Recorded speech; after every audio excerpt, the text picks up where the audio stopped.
Ummata saamuun yakka olaanaadha. Ibsa ajajaa Ol'aanaa ABO-WBO.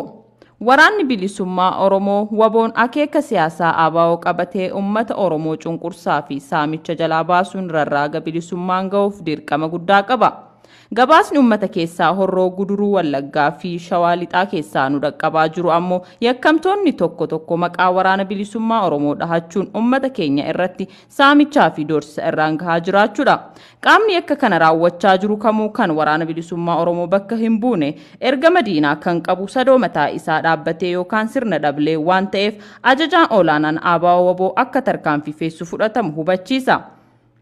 Saamichi fi ummata irratti roorrisuun faallaa naamusa waraana bilisummaa Oromoo fi aadaa waraana bilisummaa Oromoo keessatti balfamaadha.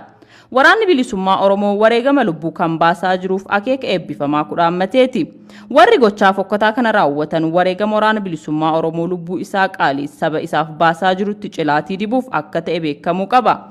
Gochaan ummata saamuu itti roorrisuu fi doorsisuun ulaagaa kamiinuu waraana bilisummaa Oromoo biratti kan fudhatama hin qabnedha waan ta'eef waraanni bilisummaa Oromoo gocha gosa kanaa raawwatamu taa'ee ilaaluuf obsa hin qabu. Kanaaf ajajootni waraana bilisummaa Oromoo naannoo keessa jirtan keessatti yakkamtoota saamicha ummata irratti gaggeessaniif ummata irratti roorrisan to'achuun akka seeratti dhiyeessitan yookaan tarkaanfii fudhachuun haqa ummata keenyaa eegdan ajajaan olaanaan ABO-WBO hubachiisa. Injifannoon ummata Oromoof 23/2021